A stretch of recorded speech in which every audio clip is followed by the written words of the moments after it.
Hey, what up, y'all? Welcome back to the channel. So this is just going to be kind of me talking about some, some music news essentially that, I've heard over the week. Just kind of some basic thoughts. It's nothing particular. Just kind of wanted to talk a little bit and, give my opinion on some stuff I've seen. Specifically, I wanted to talk about like two things in particular. The first I really want to talk about is the new YG song, 2004. That song is great, but fuck, it's sad, dude. That song is sad as fuck. And it's kind of crazy that it's got such a good beat to it. It's a beat that is, is something you expect from YG, and I'm a big YG fan. I love My Crazy Life. I love Still Brazy. Twist My Fingers is one of my favorite songs ever. Gimme Got Shot is amazing. Like I'm a YG fan. And I think he's been putting out some pretty damn good music recently. After he had a little stint of in stagnation period. But it's some of his recent work I was starting to really enjoy again. It's not classic stuff like I think Still Brazy is, but it's still good stuff. This song is YG at his best. His storytelling's fantastic. His flow and stuff is impeccable. His general rapping on there in the chorus by I think it's Buddy in them. Uh, awesome. But really, it's the content of the song I want to talk about, and I don't want to get too deep into it because I don't know how YouTube handles this stuff. I'm too new to YouTube to really understand, so I'm just gonna keep it kind of vague.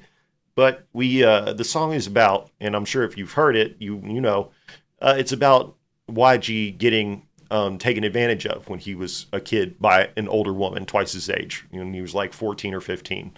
And he opens the song by saying, I think when I was 15, I was R-worded. And right off the bat, it hits you like, holy fuck, dude. Holy fuck. And I really appreciate that he didn't hold back on it. He made it very clear what he thought about it and how he felt about that and how it screwed up his life, how it messed with his psychology, how it kind of formed who he is and is as a person, not just like in general, but specifically sexually, And I think that is brave, first of all.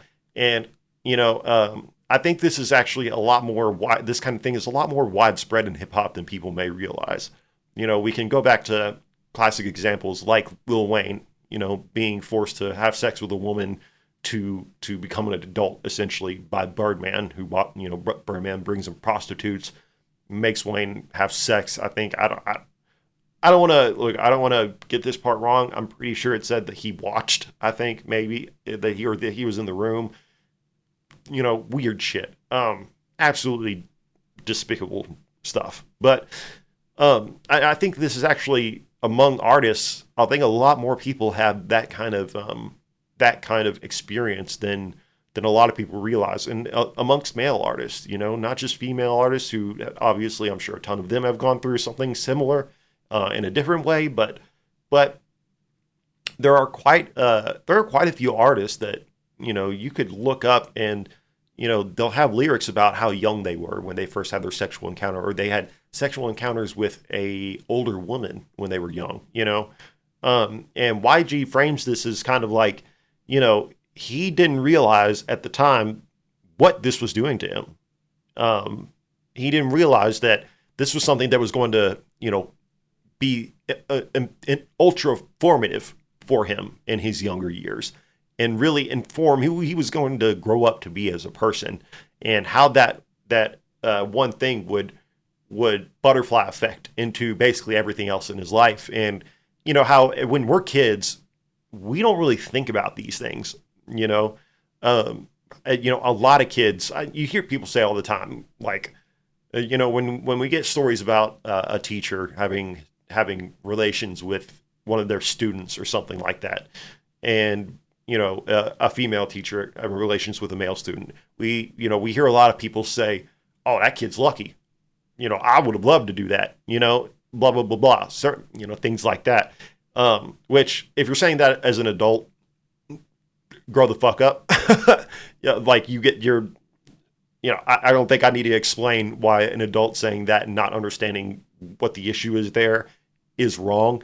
But when you're a kid, he talks about like how he went to his friends and his friends dapped him up and were like, like hell yeah, and even him, he was kind of confused about it, but kind of figured, well, bruh, well, this is the first time I'm having sex, and I'm having sex earlier than everybody, and I'm having sex with an older woman. Like as a kid, you do think about that sometimes. It's like, like just sex in general. It doesn't matter who it's with.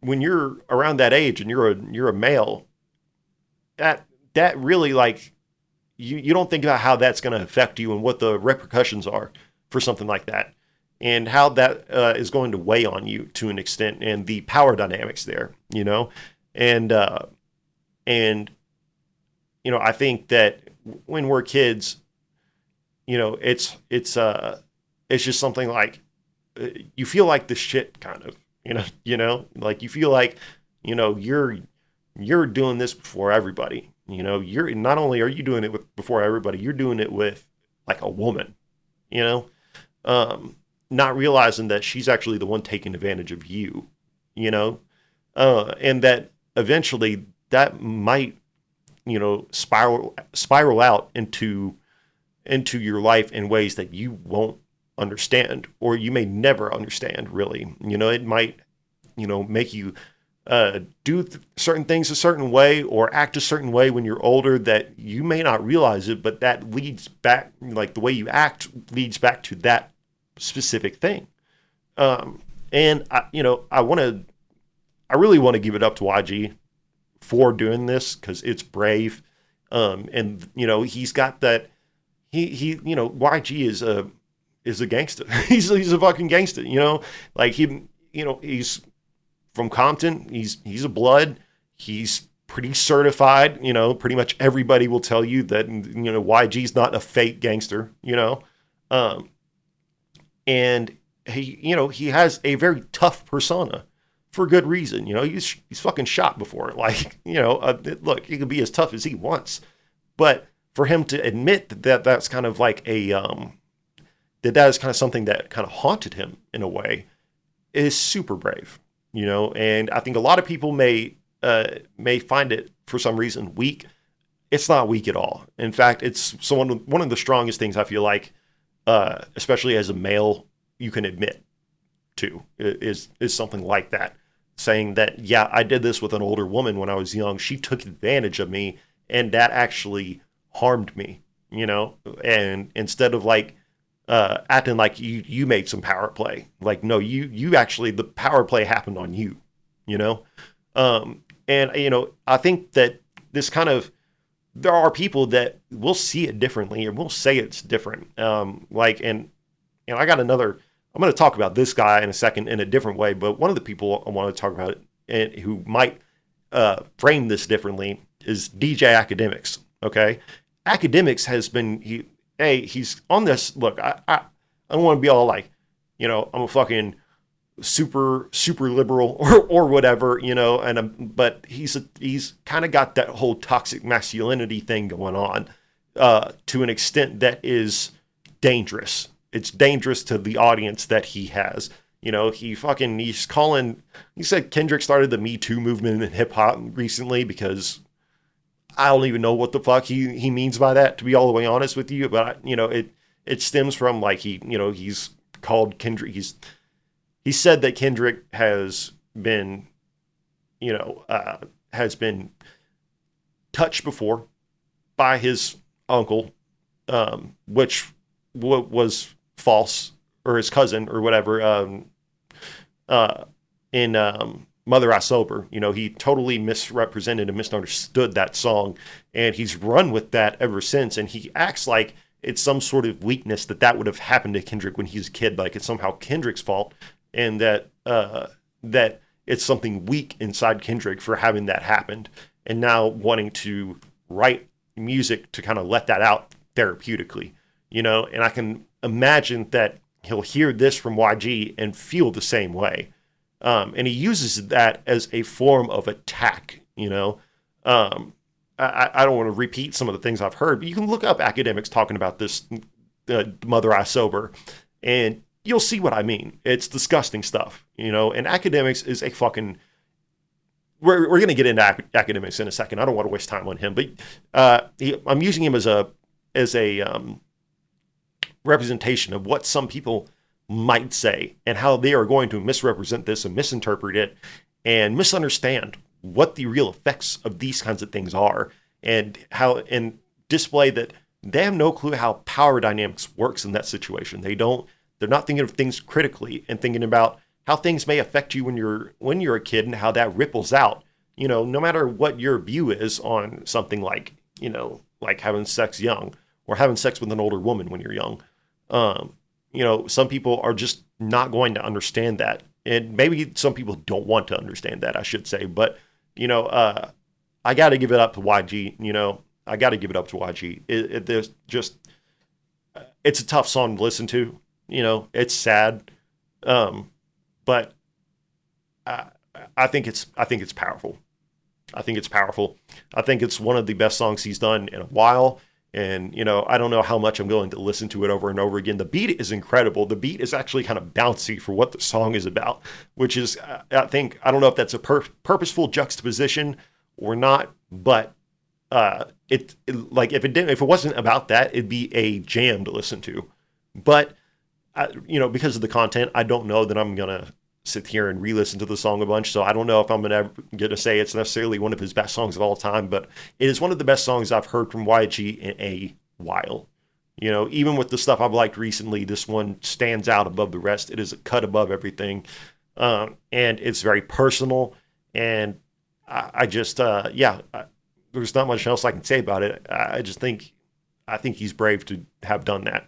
Now, the second thing I want to talk about is DJ Akademiks and him saying that he's talked to certain rappers and that they have said and told him that Kendrick fucked up hip hop and that they can't drop no more because people want to, because it's like, he said, it's like battle rap now where people want to dissect lyrics again and people don't want to like actually sit there and, you know, just be told some bullshit, I guess. I don't know. I can't tell you how irritating but also funny that is. As a longtime hip hop fan, I can't tell you how funny it is to hear somebody say that and act like this is a problem. Like let's break this down a little bit. So the Kendrick and Drake beef happens. Kendrick drops some music, you know, and recently, I'm sure if y'all been following hip hop recently, you've kind of seen this resurgence of kind of the want for kind of more old school, not necessarily old school, but like more old school style hip hop where, you know, effort is put into lyrics, effort is put into flows, a little more effort in general into the music, you know, and people wanting to kind of decipher people kind of wanting to decipher bars again, you know, decipher songs, really like sit there and like think about, okay, what is being said with this? What are these double entendres? You know, what's this, what's the imagery like, you know, what analogies are being used, stuff like that. And for some reason to DJ Akademiks and people that he talks to, artists that he talks to, this is some sort of problem. And I want to tell you, I'm sorry if you're an artist out there and this is a problem for you. I'm sorry that you suck so bad that you not being able to put forth effort has caused you to like not drop songs now. Okay. I'm sorry that people are starting to want a little more from you other than your half-assed shit. Okay. I think that this is fucking hilarious because hip hop until the past like half decade. Okay. And even maybe a little bit before the half decade. Until this point, hip hop was all about your lyricism, your wordplay, you know, your flows. It was all about your skill as a rapper. You know what I'm saying? Not to say that everybody had to have that skill, but that was mostly what it was about. That was what made it super special, is the verbiage and the lyrics. being way more detailed and having storytelling to them, and really putting effort into putting stuff in there that people can pick apart and be like, oh my God, I never saw that before. Oh my God, I never heard it like that, or this, that, or the third. And yeah, look, y'all's time has run out. This was never going to last for y'all. If you're an artist or you're somebody who likes those types of artists, look, that is fine. But y'all were not the norm ever. This is gonna sound harsh, but if that is your stance, you're not a hip hop fan. Not like that. You like pieces of hip hop. You like a certain subgenre maybe, or you like certain artists, but you're not a hip hop fan. All right. Look, I'm a hip hop fan. I listen to all of it. I'm not saying necessarily that every person who is an artist in hip hop has to be an incredible spitter. That's not what I'm saying. I like Playboi Carti songs. I like some Lil Yachty. Not very much Lil Yachty, but I like some Lil Yachty. Let's see who else. Because and it's interesting. I don't know who he's talking to necessarily, because everybody that used to be kind of like clowned on for not being really good at rapping, or perceived to be not good at rapping, like say 21 Savage. When 21 Savage first came out, and you had Savage Mode came out, people were kind of like, hey, I like Savage Mode. I've always liked 21 Savage, but one of the biggest criticisms of him was that he wasn't really a good rapper. And that's not the truth anymore. 21 Savage is one of the most improved rappers in rap history, for real. Like the quality and the skill level that he exhibits now versus when he first started it's a massive jump. It's a massive leap.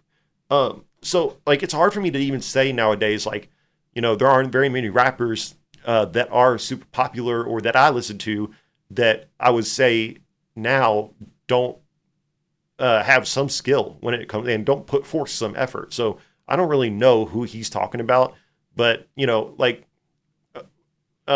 he might be talking about people who can rap but just don't want to put forth the effort to make really good music. An example of that would, in my opinion, be Lil Baby. Lil Baby can rap, okay? He can rap, but Wham sucked. It's bad, and he's not evolving. He's not really expanding his skill set. I don't know, some of it just seems really lazy and thrown together, like he's not really trying. And I'm thinking to myself, like, if that seems like it's a problem for you, then now that you have to put in effort, maybe you shouldn't be in this. Maybe you shouldn't be a rapper. Maybe you should just accept that you might not be the one that everybody wants anymore.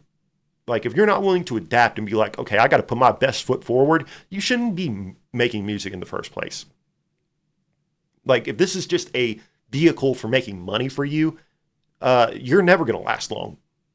Ever. But, those types of artists never last, okay? I don't like Lil Yachty very much, but what I can say is I think he puts in a lot of effort into his stuff. I may not be a big fan of it, but I don't see him being lazy, He generally puts his best foot forward and tries new things. I appreciate that, Same with Playboi Carti. I don't really like music. I do think there was a little bit of laziness on there, but generally, I think that he sets out to do certain things and try new things and experiment. And I think that he generally tries to, again, to put his best foot forward, to put a little effort into stuff, and I gotta say, like, there's just it just kind of blows my mind that this is kind of a thought amongst not only hip hop artists, but hip hop fans, like supposed fans, like DJ Akademiks. And look, DJ Akademiks is a scourge on hip hop. He's a plague. I don't like DJ Akademiks. I think he's bad for hip hop. I think he's been bad for hip hop. I don't think he's a hip hop fan. I think he is a grifter. I think he's a grifter. He generally seems like he misunderstands what the roots of the culture are. He misunderstands what hip hop is and has always been about. He looks at stuff extremely surface level. He describes hip hop as something that is at its best when when it's something that girls can suck dick and twerk to. Okay, not to mention most of his other non-hip hop related dumb stuff and shitty stuff that he's done. You know, like the guy, the kid that he was talking sexually to about Black Boy Max. Okay, or his R word case. Okay, and you know how he associates himself with really toxic people like Fresh and Fit. Okay, fuck them too. All right. And you know, I gotta say, it when I heard that, it made me laugh, but it also it pissed me off a little bit because it's like if that's your stance, go the fuck on, get the fuck out of here. We don't want you here anyway. You know, I think I don't want to speak for everybody, but I think a good amount of people who are hip hop fans that follow hip hop that have been moved by this and been changed by it and really feel a connection to it, I think would agree that people like him with those kinds of opinions they're not meant for this. And it's kind of bad that he is a representation currently of hip hop, one of its main faces in hip hop media. You know, I think that is an issue. It's an issue.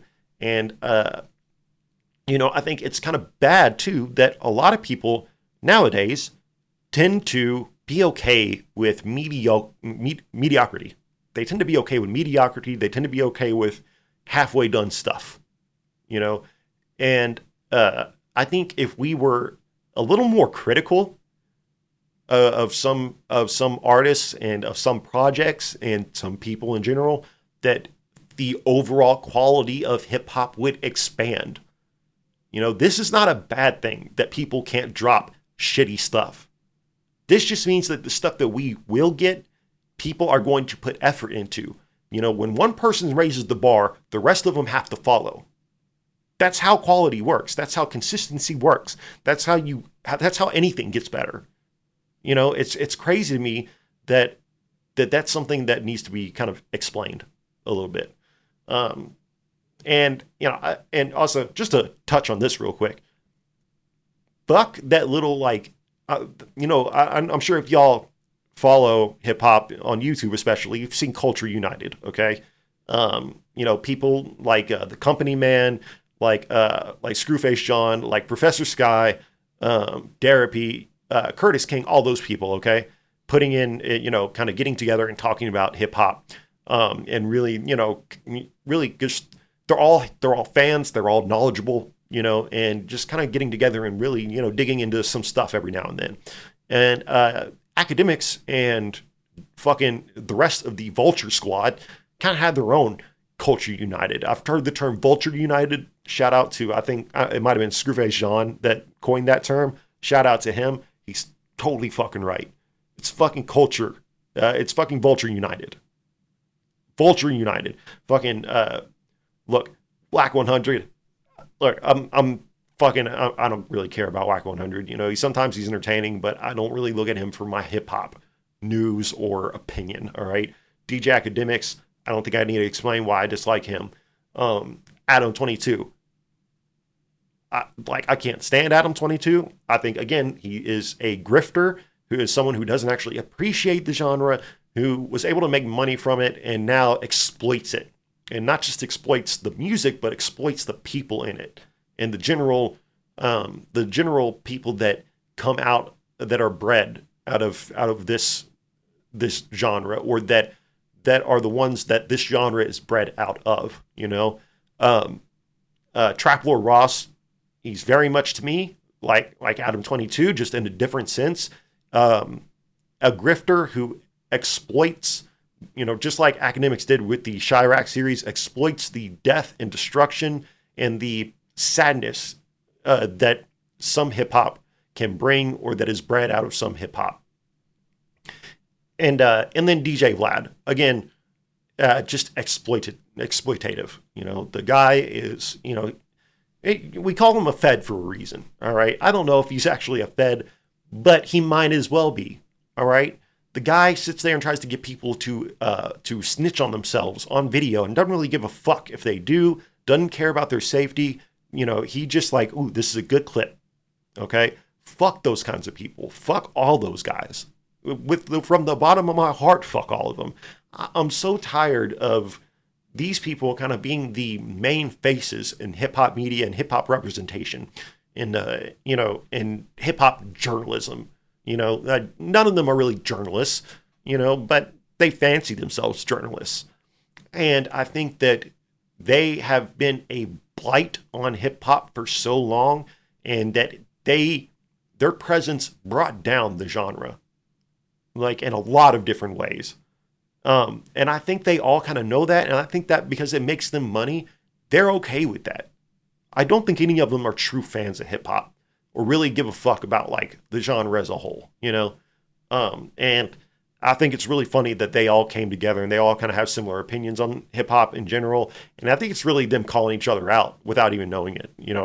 Uh, all of them being willing to sit there in one room and chat it up like like like they all aren't negative on the genre itself. So yeah, this is getting pretty long. I'm gonna go ahead and cut it off, but I appreciate y'all hanging out, listening to me, like spew my thoughts, stream of consciousness shit. I really appreciate it. If y'all want me to talk about anything, review anything in particular, please leave a comment. Let me know what you want me to cover. Please like and subscribe, and I will catch you all later, man. Peace.